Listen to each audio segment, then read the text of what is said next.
390.8 pounds. I honestly didn't think I'd still be on track after this week.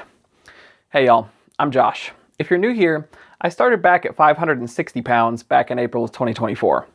My short-term goal is to hit 350 by January 1st. Long-term, to get down to a healthy weight between 180 and 200 pounds. I'm down about 170 pounds so far, but this week almost derailed my progress towards my short-term goal. Let me show you what happened. So, 391 pounds. That means I'm still on track. I've got 41 more pounds to lose in about 10 weeks. That's definitely a tall order, but I've had a few weeks of success in a row here, so I'm hopeful. I'm honestly shocked I pulled it off this week, especially after what happened on Wednesday, but let me start from the beginning, because this week had some really high highs and some really low lows. So the week actually started off really well.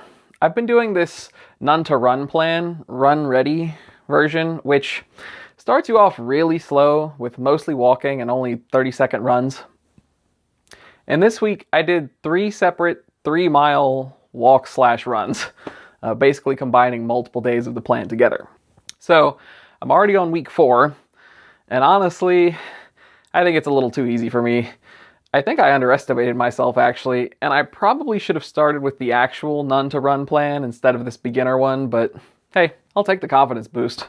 Plus, my job is doing this walking event in October, so I've been out walking a lot more than usual, which has been great for me, and has been when I've been doing a lot of these run/walks. Speaking of running, it was pretty interesting this week. So I went out of town to visit my parents, and they live in this super hilly neighborhood, and I wanted to find a flat park or trail to do my interval running, right? Well, the one I ended up at was even more hilly than their neighborhood. The All Trails reviews lied to me, but it was definitely good exercise. Don't get me wrong, but trying to do interval running uphill, for me at almost 400 pounds, that's not really on the table at this point. I did it, but my pace was all over the place, as I'm just now starting to understand how to regulate my heart rate doing all that stuff. By the time I got back to my car, I was completely out of gas, just done. But I was feeling pretty good about all the exercise. The running progress, doing it on the hills, all of it. So, on Wednesday, things kind of fell apart diet-wise a little bit. Wednesday was one of my fasting days, and I made a big mistake. I didn't drink any water all day. And I was still up at midnight, and I caved and started eating snacks that obviously I wasn't supposed to be because I was supposed to be fasting.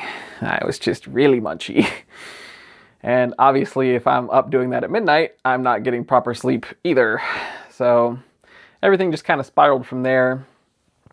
I really should have taken my own advice from my alternate day fasting video, which I'll link that up here if you want to see what I mean about staying hydrated on fasting days, because clearly I need to rewatch it myself. Both getting a lot of sleep and staying super hydrated are key components of making alternate day fasting work well. Wednesday was just a one-off though, because I did go back to fasting on my fasting days, but there was a potentially even bigger problem I fell into this week that I also go over in that video. I stopped counting my calories. So I did that thing where I got lazy and thought, yeah, I can definitely keep track of all of this in my head. And I bet some of y'all do the same thing, because it seems like I fall into this trap repeatedly. I've talked about it on the channel before, actually. But without fail, every single time I fall into that trap, I eat more than I think I do, because, plot twist, the fat guy is bad at eyeballing how much calories are in food. This always happens to me. It's such an easy trap to fall into. And it's something that I really need to get on top of, because, I just know better. But I get comfortable when I'm having a lot of success, and then I do this, and the success slows down, and the cycle repeats. But here's where the story turns around for the better. Over the weekend, like I said, I went out of town to visit my family. And do any of y'all, just eat differently when you're not at home? For some reason, and I honestly have no idea why, I don't get nearly as hungry when I'm not at home. Some weird psychological thing, I guess. And by not at home, I mean not in town at all, not just out for the day. So I use that to my advantage to recover from a mediocre week.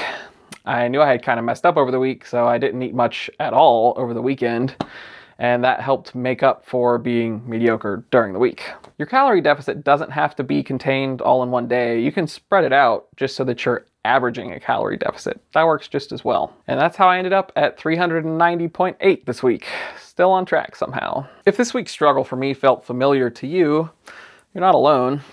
Subscribe and join me here every Monday where I show the messy reality of such a large weight loss journey. I'd like to think we're all figuring this out together, and maybe my mistakes can help you avoid the same ones. I know I said on Monday, but let me know if y'all prefer another day. Weigh-in Wednesday is right there, just tempting me, so I might switch it up. We'll see. What did I learn from this week?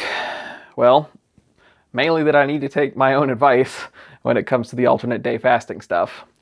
But mostly just that I need to keep my foot on the gas and not let up. I can't get complacent when I have success, which is something I've definitely struggled with up to this point. But the bigger thing is that one rough week or one really bad day doesn't have to ruin your progress. You can course correct, and it is difficult, but it's possible. I did it this week. So next week, I'm probably going to start the actual none to run plan in the app, and that really ramps up how much I'm running, so we'll see how that goes. 40 pounds to go, 11 weeks left, still on track, actually a bit ahead of schedule. And then when I'm done with that, we'll set another goal. I'll see y'all next Monday. Peace.